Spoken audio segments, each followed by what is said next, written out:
क्या रहा जो आपने प्रोटेस्ट किया है? किन मांगों के साथ आज आपने जंतर मंतर में प्रोटेस्ट किया है? देखिए, हम इस देश को 2016 से बता रहे थे, न्यायाधीशों को, एनजीटी को भी।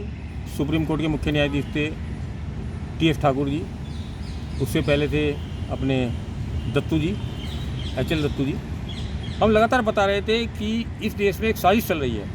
दिवाली के पटाखों के खिलाफ एक लोग लगा के वो 130 करोड़ हिंदुस्तानियों को महामारी फैलाकर मारने की साजिश कर रही है।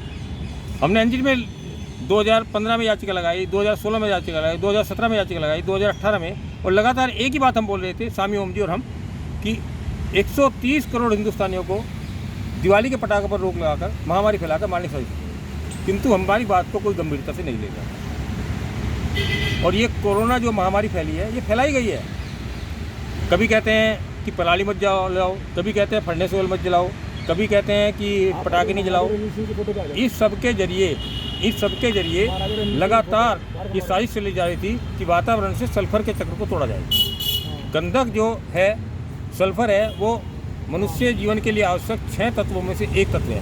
उसके भी जैसे आप देखते हैं कि हमारी माताएं बहनें गर्भावस्था में होती हैं तो वो मिट्टी खाती है चूल्हे की, क्योंकि बच्चे को कैल्शियम की जरूरत है, हड्डी कहाँ से बनेगी। ऐसे ही गंधक जो है, सल्फर है, वो भी मनुष्य के लिए बहुत ज़रूरी है। उसके बगैर मनुष्य हमारा जीवन संभव नहीं है।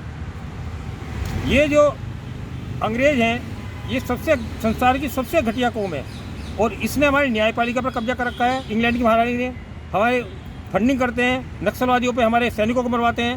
इस देश को तबाह करने में पूरा एक गैंग है।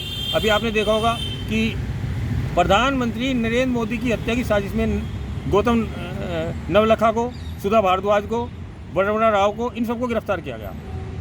आप देखिए कि होता क्या है इस देश में, कि सुबह 6 बजे गिरफ्तार करते हैं और देश के 3 हाई कोर्ट 10:30 बजे जैसे खुलते हैं, उनकी जमानत की याचिका पर सुनवाई करते हैं। हाई कोर्ट में सुनवाई चली रही है कि 3:30 बजे प्रशांत भूषण जैसा नाम का एक CIA का एजेंट, देशद्रोही, वो सुप्रीम कोर्ट में याचिका लगाता है।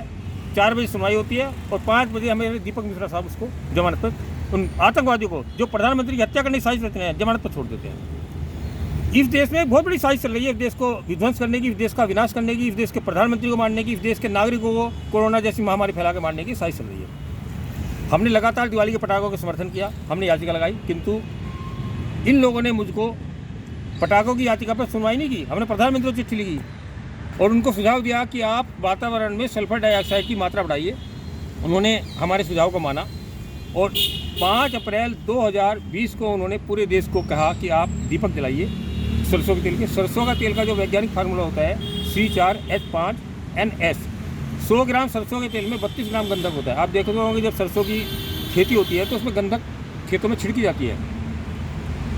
तो प्रधानमंत्री ने सरसों के तेल के दिए जलाए, उससे वातावरण में, जो दिल्ली के वातावरण में सल्फर डाइऑक्साइड की मात्रा 1 से 2 माइक्रोग्राम प्रति घन मीटर होती थी, वो 138 माइक्रोग्राम प्रति घन मीटर तक पहुँची। ऐसे ही चीन ने वुहान में 8 फरवरी 2020 को वातावरण में सल्फर डाइऑक्साइड की मात्रा 1350 माइक्रोग्राम प्रति घन मीटर फैलाई और उसके कारण 20 दिन में उसने कोरोना पर काबू पा लिया।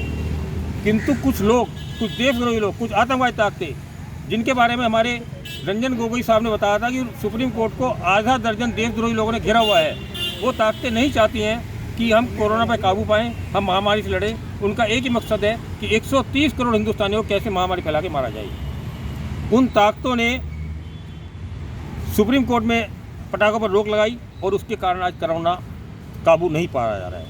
सरकार का लाखों करोड़ रुपए बर्बाद हो चुका है। ये दवा कंपनियां भी इसमें, एक मीडिया का बहुत बड़ा वर्ग, अभी देखिए ना, कहीं प्रदूषण नहीं, कुछ नहीं, और मीडिया का एक वर्ग भौंकने लगा सुबह शाम, अरे प्रदूषण हो गया, दिल्ली प्रदूषण, क्योंकि दिवाली के पटाखे भी कोरोना पर काबू पा सकते हैं। इसलिए वो नहीं चाहता कि दिवाली के पटाखे छूटे और कोरोना पर काबू पाया जाए, भारत के आर्थिक स्थिति मजबूत हो। क्या लगता है धर्म विशेष को लेकर के किया जा रहा है ये सब? बिल्कुल, हिंदू धर्म के परिवार से वो खत्म हो गए। और स्वामी ओम जी ने भी ये कहा था कि अगला नंबर उन्हीं लोगों का है जो देशद्रोही ताकतों के साथ खड़े हैं, जो देशद्रोही ताकतों के साथ खड़े होकर इस देश को कुचल रहे हैं, इस देश की भावना को कुचल रहे हैं, हिंदू संस्कृति को नष्ट कर रहे हैं। अगला नंबर उन्हीं का आना है।